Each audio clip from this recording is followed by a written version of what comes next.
ஓம் முருகா போற்றி போற்றி. என் அன்பு குழந்தையே, இனி உன் கண்ணீரும் கவலையும் காணாமல் போய்விடும். ஏன் தெரியுமா? உன் பிரார்த்தனை நிறைவேறிவிட்டது.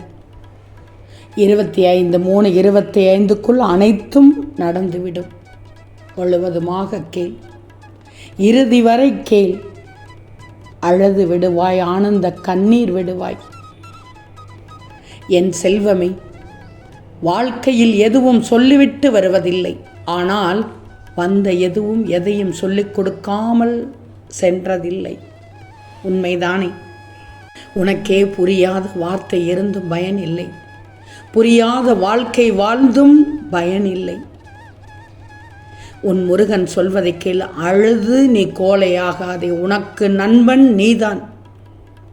உன்னை காப்பாற்ற வருபவர் யார்? நீதான் உனக்கு காவலன். எனவே யாரையும் எதையும் எதிர்பார்த்து எதற்கும் எதிர்பாராமல் இருந்துவிடு. யாரையும் எதற்கும் எதிர்பாராதே என்றுதான் சொல்கிறேன். உனக்கு வாழ்க்கைக்கென்று, உனது வாழ்க்கைக்கென்று ஒரு எல்லை வச்சு அமைச்சு வாழ்ந்துக்கோ. ஆனால் எல்லைக்குள் ஒருபோதும் உன் வாழ்க்கையை அமைத்து விடக்கூடாது. உன்னுடைய ஆராய்ச்சிக்கு உட்படுத்தாத ஒன்று அன்பு மட்டும்தான். காரணம், அன்பென்றால் உலகமும் அடங்கிவிடும் என்பதனால்தான். அன்பானவர்களிடத்தில் உன் மனதை மறைத்து விடாதே. அதனால்தான் ஒரு உண்மையான உறவை இழந்து விட்டாய். இப்போது தவித்து கொண்டிருக்கிறாய். ஆனாலும் கவலைப்படாதே. நீ வைத்த வேண்டுதல், கோரிக்கை பலிக்காமல் இருந்ததில்லை. உன் பிரார்த்தனை நிறைவேறிவிடும். உனக்கான உறவை உன் கையில் கொண்டு வந்து சேர்த்து விடுவேன். அதனால் தான் உன் முருகன் சொல்கிறேன், அன்பானவர்களிடத்தில் உன் மனதை மறைத்து விடாதே. உன் மனதில் உள்ளதை மறைப்பதாயின் அன்பாய் இருப்பது போல் நடித்து வாழ்ந்து விடவும் கூடாது. உன்னுடைய அதீத அன்பானது தாயிடம் இருக்க வேண்டும். ஒன்றை நீ பார்க்கும் விதத்தில் அது சரியா தப்பா என்று முடிவெடுத்து விடுகிறாய். அதை நீ எப்போது சரியா தவறா என்று ஆராய்ந்து பார்ப்பதில்லை. அப்படி நீ ஆராய்ந்து பார்த்துவிட்டால் சந்தேகங்கள் மனிதர்களிடத்தில் தோன்றவே தோன்றாது. 1000 தடவை உன் சந்தேகத்தை நீயே நேரடியாக கேட்டுக்கோ. அது சின்ன கோபத்தை உருவாக்கும். ஆனால் பதில் கிடைத்துவிடும். உன் சந்தேகத்தை நேரே கேட்காமல் உன்னுள் வைத்து மறைமுகமாக ஒருவனை காயப்படுத்தக்கூடாது. பின் அவனுக்கும் உனக்கும் என்ன வித்தியாசம்? இந்த முருகன் சொல்வதை நீ கேட்க வேண்டும். கேட்டால் உனக்கானதை அனைத்தும் நான் அமைத்து தருவேன். யாரையும் என் பிள்ளை காயப்படுத்தக்கூடாது. ஏன்னா அது உனக்கு எல்லையற்ற துன்பத்தை கொடுத்துவிடும். ஒன்றே ஒன்று சொல்கிறேன். உன்னை பார்த்த பொழுது, உன்னை அறிந்து கொண்ட வரும்பொழுது நான் பார்த்த ஒன்று, நீண்ட நாட்களாக, பல மாதங்களாக, பல வருடங்களாக நிஜங்கள் பலவற்றை நீ கண்ணெதிரே தொலைத்துவிட்டு இருளென்னும் கனவில் தேடிக்கொண்டிருக்கிறாய். ஒன்று மட்டும் ஞாபகத்தில் வச்சுக்கோ. மனதில் பூக்கும் மல்லிகை பூ அன்பு. அதனை தூக்கி குப்பையில் போட்டால் கூட நறுமணம் வீசும்.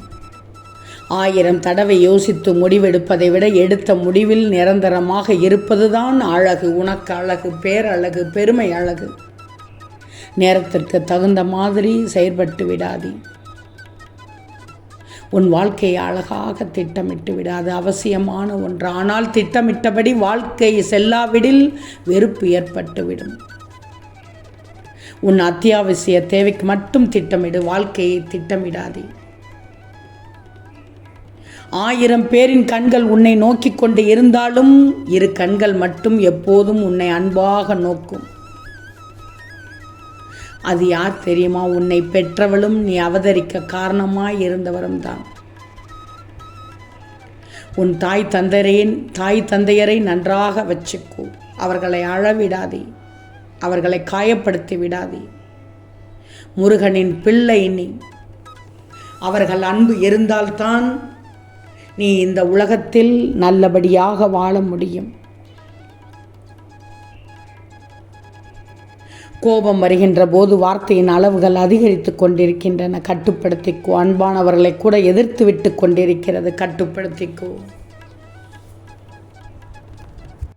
என் செல்வமே, வாழ்ந்தவனுக்கு அனுபவம் பதில் சொல்லிவிடும். வாழ்பவனுக்கு காலம் பதில் சொல்லிவிடும்.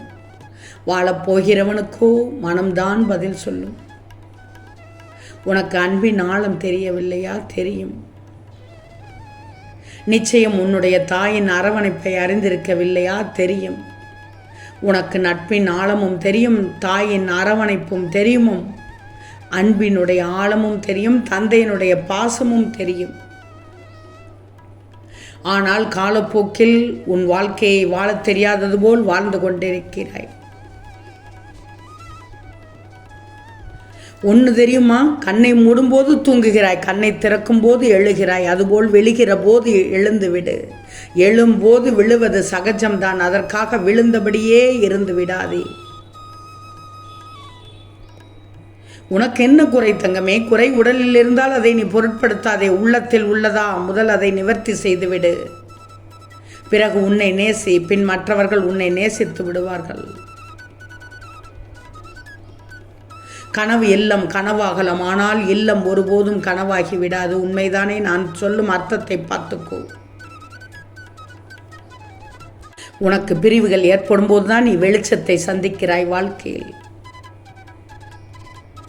யார் ஒருவன் எப்போது தனக்கு ஏற்பட்ட தடைகளையும் துன்பங்களையும் அறிந்து கொள்ளாமல் வாழ்கிறார்களோ அவர்கள்தான் வாழ்க்கையில் நிறைய தோல்விகளை பார்த்து கொண்டிருக்கிறார்கள், சந்தித்து கொண்டிருக்கிறார்கள், எதிர்நோக்கி கொண்டிருக்கிறார்கள். ஆனால் வெற்றி பெற்றவர்கள் துன்பத்தையும் தடங்களையும் வாழ்க்கையில் கொண்டவர்களாக இருப்பார்கள். பல தடவை தோற்றுவிடு, தப்பில்லை. ஆனால் நீ உன் வாழ்க்கையை ஜெயித்து விடுவாய். பல தடவை தோற்றுவிட்டால் நீ உன் வாழ்க்கையை ஜெயித்து விடுவாய். ஏன்னா காற்றின்று படகு அசைவதில்லை. கடல் அலையே அசையாதிருக்கும் போது படகை மூழ்கடிக்காதே. உனக்கு ஒரு பொருள் பிடிச்சிருந்துச்சுன்னா உன் பெற்றவர்களைத்தானே கேட்கிறாய். ஏன் ஆனால் நீ வளர்ந்த பிறகு அவர்களிடம் கேட்பதை விட்டு வேறு வழியில் செல்கிறாய்? நீயும் ஒரு நாள் பெற்றோர் ஆவார் என்பதை மறந்து விட்டாயா? தங்கமே, நான் சொல்வதை கேள். நீ வாழும் வரை அவர்களுக்கு துன்பம் கொடுக்கக்கூடாது. அவர்களது மரியாதையை இழக்கக்கூடாது. இல்லையேல் உன் பெருமதி உன்னை விட்டு சென்றுவிடும். நான் சொல்வதை கேட்டுக்கோ. கவலையே படாதே. உன் முருகன் சொல்கிறேன். உன் வாழ்க்கை வெற்றி பயணத்தில் தொடங்கி வைக்கப் போகிறேன். உன் பிரார்த்தனை நிறைவேறியது தங்கமே. என்னுடைய அறிவுரை கேட்டு முழுவதுமாக அதன்படி நடந்துக்கோ. நான் இருக்கிறேன் உனக்காக. யாம் இருக்க பயமேன். ஓம் சரவண பக. முருகா போற்றி போற்றி.